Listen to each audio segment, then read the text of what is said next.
ተናስተልን ተመልካቾቻችን ዜና በምልክት ቋንቋ ቀርባሉ።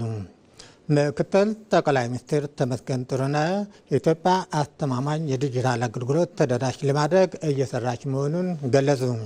ሁለተኛው የዲጂታል ክፍያ ኮንፈረንስ ተካሂዷል። ከ2021 እስከ 2024 ሲተገበር የቆየው የብሔራዊ ክፍያ ስትራቴጂ የኢትዮጵያን የክፍያ ስርዓት በከፍተኛ ሁኔታ ማዘመን የቻለ ሆኗል። ስትራቴጂው በአግባቡ መተግበሩ በ2020 የነበረውን የሞባይል ገንዘብ አካውንት ከ12.5 ሚሊዮን ወደ 139.5 ሚሊዮን ያሻገረ፣ የሞባይል ባንክ አካውንቶችንም ከ9.1 ሚሊዮን ወደ 54 ሚሊዮን ማድረስ የቻለ ነው። ዘርፉን በዘመነ ሁኔታ ለማስቀጠል የሚያስችሉ ውይይቶችን ማድረግ ታሳቢ ያደረገው ሁለተኛው የዲጂታል ክፍያ ስርዓት ኮንፈረንስ ምክትል ጠቅላይ ሚኒስትር ተመስገን ጥሩነህ በተገኙበት ተካሂዷል። ምክትል ጠቅላይ ሚኒስትር ተመስገን በንግግራቸው ኢትዮጵያ ቴክኖሎጂ ይዟቸው የመጣቸውን በርካታ እድሎች ለጠንካራ ኢኮኖሚ ግንባታ ለማዋል የሚያስችሉ ስራዎችን ሰርታለች ብለዋል። Today our digital finance ecosystem process የዲጂታል ፋይናንስ ለመዳር በየዓመቱ ከ18.5 ትሪሊዮን ብር በላይ ግብይቶችን ያስተናግዳል። የነዳጅና ሌሎች አስፈላጊ የሆኑ የአገልግሎት ክፍያዎች አሁን ላይ ሙሉ በሙሉ በዲጂታል ተተክተዋል። የዘርፉ ሊበራላይዝ መሆን ሳፋሪኮምን ወደ ገበያ አምጥቷል። እንዲሁም ኢትዮ ቴሌኮምን በማጠናከር ፈጣንና አስተማማኝ የኢንተርኔት ተደራሽነት አስፍቷል። ይህ የዲጂታላይዜሽን እድገት ለኢኮኖሚያችን እድገት የጀርባ አጥንት ሆኗል። የዲጂታል መታወቂያ ወይንም ፋይዳ በሚሊዮን ለሚቆጠሩ ዜጎች ተሰጥቷል። ይህም አስተማማኝ አገልግሎቶችን ተደራሽ ለማድረግ አስችሏል። ይህ መታወቂያ አሁን ላይ ከባንኮች፣ ከቴሌኮም ኩባንያዎች፣ ከፊንቴክስ እና ከመንግስታዊ ፕሮግራሞች ጋር ተሳስሯል። የዲጂታል ግብይት አስተማማኝ በሆነ መንገድ መከወን እንዳለበት ያነሱት ምክትል ጠቅላይ ሚኒስትሩ ተጠያቂነትና ኃላፊነት የሞላበት አሰራር ያስፈልጋል ሲሉም ተናግረዋል። ኢትዮጵያ has already built the foundation for a digital future. ኢትዮጵያ ለወደፊት ለዲጂታላይዜሽን መሰረት አስቀምጣለች። ዘመኑ ከተደራሽነት ወደ ተግባር የምንሸጋገርበት፣ ከተግባር ወደ ተጽዕኖ፣ ከተጽዕኖ ወደ የጋራ ብልጽግና የምንሸጋገርበት ነው። የዲጂታል ኢኮኖሚን ለማሳደግ፣ ፈጠራን ለማጎልበት፣ የንግድ ድርጅቶችን ለማሳተፍ፣ የመንግስት አገልግሎቶችን ይበልጥ ቀልጣፋ ለማድረግ እንዲሁም ቴክኖሎጂ ለሁሉም የዕድል ድልድይ የሚሆንበትን የወደፊት ዘመን ለመገንባት በጋራ እንስራ። ከ2026 እስከ 2030 የሚቆይ የብሔራዊ ዲጂታል ክፍያ ስትራቴጂ መዘጋጀቱን የተናገሩት የብሔራዊ ባንክ ገዢው ዶክተር ኢዮብ ተካልኝ አዲሱ ስትራቴጂ አስተማማኝና ታማኒ የዲጂታል ስርዓትን የሚዘረጋ መሆኑን ጠቁመዋል።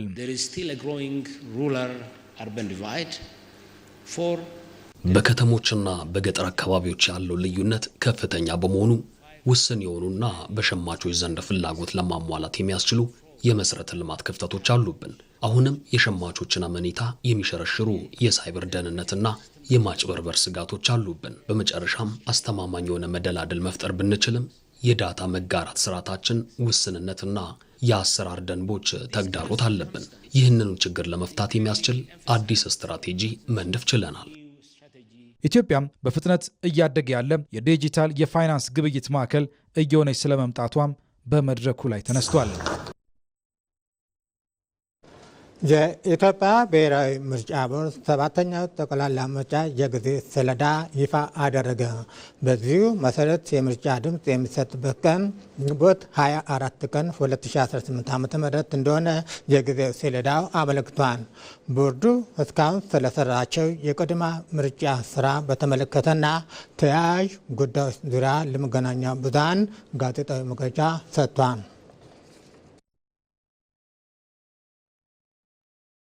ፓርቲዎች ራሳቸውን በራሳቸው የመመዝገብ ስራ ወይም የግል እጩዎች ራሳቸውን በራሳቸው የመመዝገብ ስራ ስለሚሰሩ ይህንን ስራ ለሚሰሩላቸውን የሲስተም አስተዳዳሪዎች ወይም ሲስተም አድሚኒስትሬተርስ ማን እንደሆኑ ለይተው እንዲልኩልን በጠየቅነው መሰረት ወደ 64 የሚሆኑ ፖለቲካ ፓርቲዎች ሲስተም አድሚኒስትሬተሮቻቸውን ልከውልናል።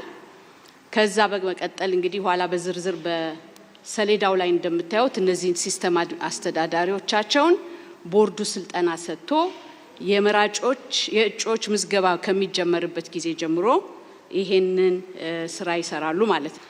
22 ቅርንጫፍ ጽህፈት ቤቶች አሉን። በእነዛ ቅርንጫፍ ጽህፈት ቤቶች ስር ደግሞ ወደ 709 የሚሆኑ ምርጫ ክልሎች አሉ።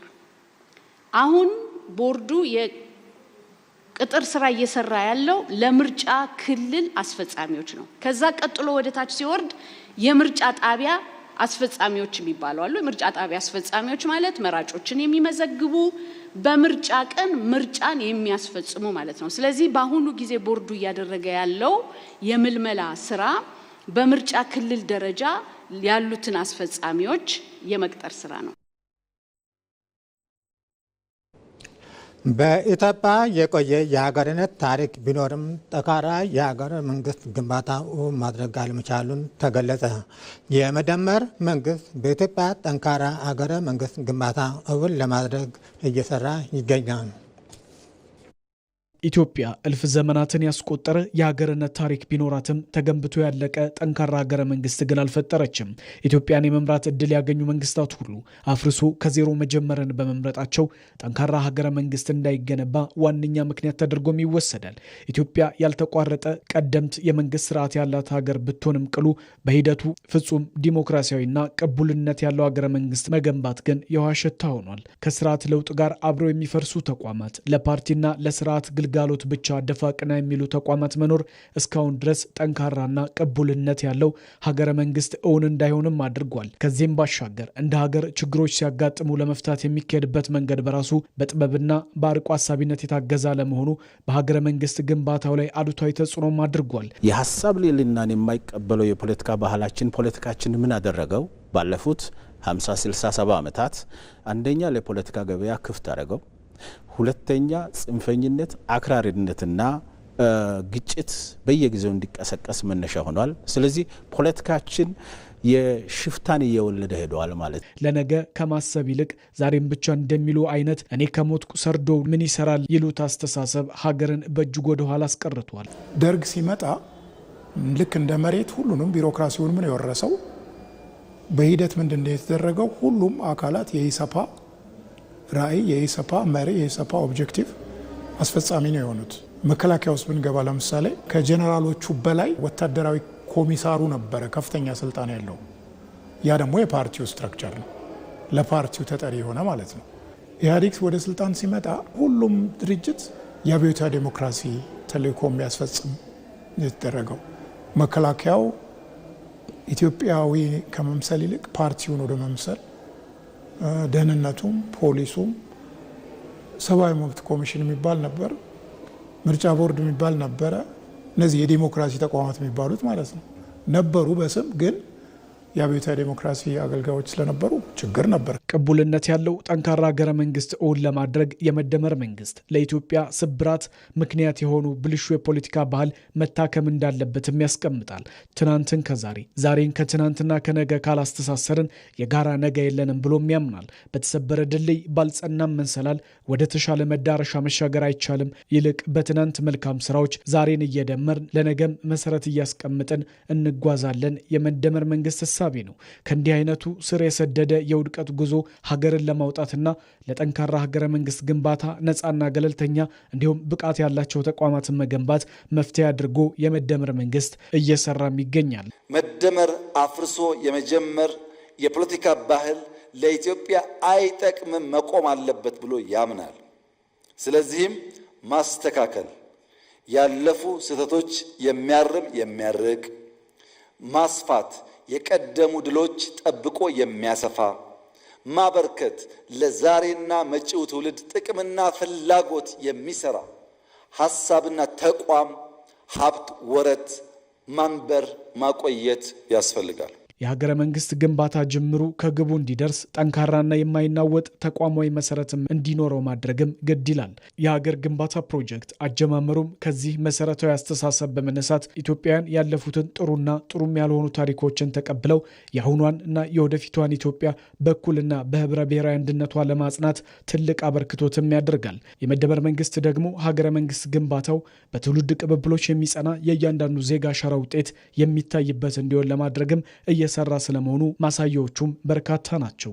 ባለፉት 5-6 ዓመታት ውስጥ የምናየው ነገር አሁን ተቋማቱ ኢትዮጵያን መምሰል አለባቸው፣ መከላከያው ኢትዮጵያን መምሰል አለበት በሚል ከዚህ በፊት አብዮታዊ ዴሞክራሲ እንዲያገለግል የተሰጠውን ሬድ ቡክ አለች አንድ ቀይ መጽሐፍ እሷ ተቀይራ አሁን በሀገራዊ አጀንዳ ዙሪያ ሀገርን፣ ህዝብን፣ የሀገርን ብሔራዊ ጥቅም የሚጠብቅ የመከላከያ ሰራዊት እየተገነባ እንደሆነ እንመለከታለን። ትናንትን ከዛሬ ዛሬንም ከነገ የሚያቆራኙ ተደማሪ ሀሳቦችን በማሰባሰብ ህብረ ብሔራዊ አንድነቱ የተረጋገጠ ሀገረ መንግስት ግንባታን እውን ለማድረግም እየተሰራም ነው። መልካም ያልሆኑ እሴቶች እየታረሙ ጠንካራ ሀገራዊ እሴቶች ከትውልድ ወደ ትውልድ እየተሸጋገሩ ዘመኑን እየዋጁ ሲሄዱም ሀገር እየጠነከረች ከትውልድ ትውልድም ትሻገራለች። በአማራ ብሔራዊ ክልላዊ መንግስትና በአማራ ፋኖ ህዝባዊ ድርጅት መካከል የተፈረመው ዘላቂ ሰላም ስምምነት ብሩህ ተስፋ ያጨረባቸው መሆኑን የከሚሴ ከተማ ነዋሪዎችና የሀገር ሽማግሌዎች ተናገሩ። የትጥቅ አማራጭ ኢትዮጵያን ማፍረስ እንጂ አዎንታዊ ግብ የሌለው በመሆኑ የመንግስትን የሰላም ጥሪ ሁሉም ወገን ሊቀበለው እንደሚገባ ገልጸዋል። ስንጠብቀው የነበረ ነው። አልহামዱሊላህ ስምምነቱ ተገኝቷል። ሁሉም ጽንፍ የያዘ ኃይል እጁን እየሰጠ ነው። ወደ ሀገሩ በሰላም ወደ ቤተሰቡ እየገባ ነው ያለው። እኛ አልহামዱሊላህ ጅምሩ በጣም ቆንጆ ነው። መንግስታችን ወደ ሰፊ ሆኖ ሁሉንም የከፋውን የበተማረውንም እያሰባሰበ ሀገራችን እያለማ ነው ያለው። በጣም ጥሩ ሁኔታ ላይ ነው የምንገኘው። እነዚህም የኛን መሆናቸውን ኢትዮጵያ መሆናችንን አውቀን ራሳችንን አይተን ለእንዲህ አይነቱ ሰላም ግንባር ቀደም መሆን እንደሚገባን እኔ አመላካች ነገር ስላየንበት ደስታችን እጥፍ ነው። ይሄ ይሆናል ብለን አሁን ብሩህነት ይታየናል ማለት ነው። ሰላሙ የበለጠ ሰፍቶ ስራችን፣ ልማታችን የታሰበው በሀገርም በአካባቢም የታሰበው ልማቶች ውጤታማና እውን ይሆናሉ የሚል ተስፋ ጭሮብኛል። ትልልቆች አመራሮች እየገቡና በጋራ ስምምነት እያደረጉ ስለሆነ እኛ የምንፈልገው ነገር እየተሳካ ነው ብለን እናስባለን። ጧት ማታም ያጨናንቀን እሱ ሰላም ጉዳይ ነው። ከሆነ በኋላ ዋጋ የለውም። እኛም ኢትዮጵያ ሳንፈርስ ሀገራችን ሳትበታተን አንድ ሆነን ሸኔ ፋኑ ወደ ቤተሰቡ ወደ አገሩ ወደ ልማቱ ወደ ሰላሙ መመለስ አለበት ነው የሚለው። የህዝብ ጥያቄ ከምንም በላይ የሰላም ጉዳይ ነበር። ከምንም በላይ ደግሞ ሰላም ትልቅ አስተዋጽኦ አለው ለሀገር። ሰላም ከሌለ ምንም ነገር መስራት ስለማይቻል ማለት ነው። ሰላም ካለ ግን ሁሉም የተሻለ ነገር ላይ መድረስ እንደሚቻል አይተናል። ብዙ ስራዎችን ማለት ነው።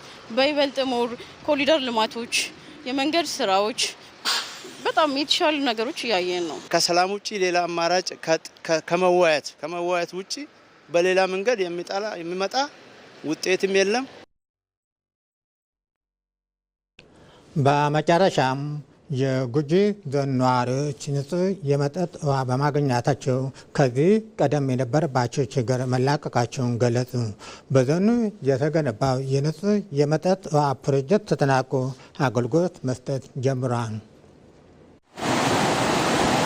በጉጂ ዞን ግርጃ ወረዳ በ200 ሚሊዮን ብር በላይ የተገነባው የንጹህ መጠጥ ውሃ ፕሮጀክት ግንባታ ተጠናቆ አገልግሎት መስጠት ጀምሯል። ፕሮጀክቱ ከዚህ ቀደም የነበረባቸውን ችግር እንደፈታላቸው የወረዳው ነዋሪዎች ገልጸዋል። በግርጃ ወረዳ የጉራ ቆርኬ ቀበሌ ነዋሪዎች ከዚህ ቀደም ንጽህና የሌለው የወንዝ ውሃ ሲጠቀሙ በመቆየታቸው ለተለያዩ የጤና እክሎችና ላላስፈላጊ የሕክምና ወጪዎች ሲጋለጡ መቆየታቸውን የገለጹት መንግስት ለችግራቸው መፍትሄ በመስጠቱ አሁን ላይ ንጹህ የመጠጥ ውሃ መጠቀም መጀመራቸውን ተናግረዋል። ቢሻኒ ሎላ አችራ ጉራኒ ኡናቱራኒ ሰበሰኒ ፈሞ ራኮ ሚዳ ሀማን አንጀነ ከሰቱ የወንዝ ወራጅ ውሃ ነበር የምንጠቀመው። በዚህም ይህ ነው የማይባል ችግር ሲያጋጥመን ቆይቷል። አሁን ምስጋና ለፈጣሪና ለመንግስታችን ይሁን፣ የነበረብን ችግር ተፈቷል።